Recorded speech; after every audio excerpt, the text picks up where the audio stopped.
बिस्मिल्लाहिर्रहमानिर्रहीम। अस्सलाम वालेकुम। मैं एजाज़ अली तमाम बच्चों का ऑनलाइन उर्दू क्लास में इस्तकबाल करता हूँ। स्क्रीन पे दिखने वाली तस्वीरों को तो आप बखूबी जानते होंगे। ये मेले की तस्वीर है। हम सभी को मेले में जाना पसंद होता है। आपको मेले में जाकर क्या ख़रीदना पसंद है? मैं जब भी मेले में जाता हूँ तो मैं मज़ेदार मिठाइयाँ ख़रीदता हूँ और बड़े मज़े ले लेकर खाता हूँ और झूले में बैठना मुझे पसंद है। इस तरह आप सभी को मेले में जाने के बाद अपने अपने पसंद के मशग़ले होंगे। तो आइए आज हम ऐसी ही ईवीएस की किताब से एक सबक पढ़ने जा रहे हैं जिसका नाम है नौका चक्कर, जिसके अंदर मेले का ज़िक्र किया गया है और एक बहुत ही अच्छे अंदाज में सबक बयान किया गया है। तो चलिए चलते हैं। सबक पढ़ने से पहले हम कुछ अल्फाज देखेंगे जिसकी मदद से हमें सबक पढ़ना आसान हो जाएगा। तो आइए शुरू करते हैं। इन तस्वीरों का मुशाहिदा कीजिए।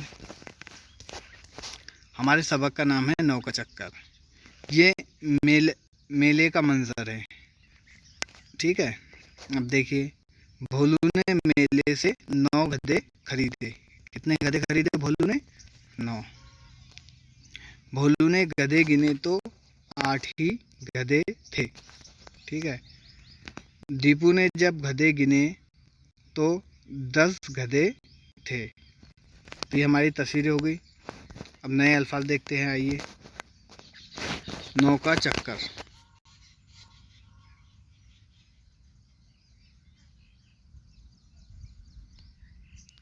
कदर, खोया। आपको मेरे साथ अल्फाज पढ़ना है।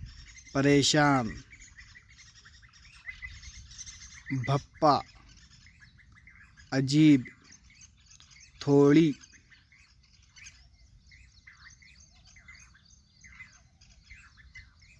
गधे, ख्याल, थोड़ी, 8, इधर उधर, गाओ, चारों, खरीदे,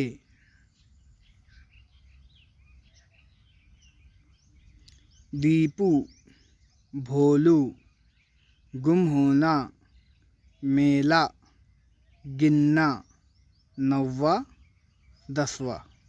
तो आइए इसके ऊपर अब कुछ मशक हल करते हैं कि हमने जो अल्फाज पढ़े वो हमें। तो चलिए देखते हैं। सवाल नंबर 1, नए अल्फाज की फहरिस्त से ऐसे अल्फाज तलाश करके लिखो जिनके आखिर में नून गुन्ना आए हो। तो आप सभी को पता है कि नून गुन्ना की आवाज़ नाक में से निकलती है। तो चलिए देखते हैं इसमें नून गुन्ना किधर किधर आया है।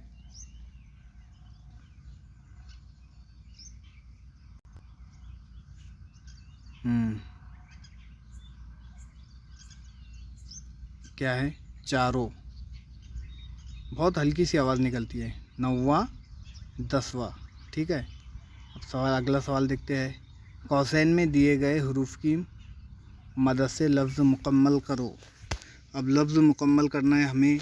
इसमें से कोई अल्फाज चुन के। तो देखो, क्या है? ख या अ और यहाँ पर आएगा ला, तो क्या हो जाएगा? ख्याल। तो दोनों को मिला के यहाँ पे लिखेंगे ख्याल। अ ज या क्या आएंगे इसमें से? ब। चलिए तीसरे नंबर का देखते हैं।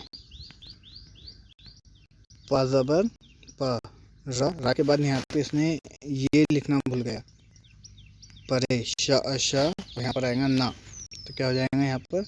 यहाँ पर आएगा ना, परेशान। तो यहाँ पे पूरा लिखेंगे परेशान।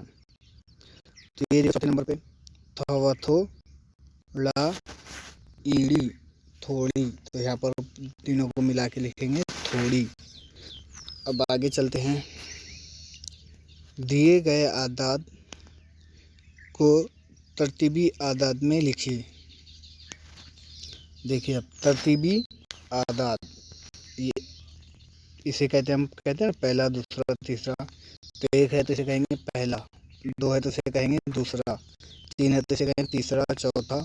यहाँ पर उर्दू में लिखेंगे 5वां, 6वां, 7वां, 8वां, 9वां और ये लास्ट में लिखा हुआ तो यहाँ पे 10वां। तो इसे कहते हैं तरतीबी आदाद, तरतीबी आदाद। तो चलिए अब हम अपने सबक की जानिब बढ़ते हैं।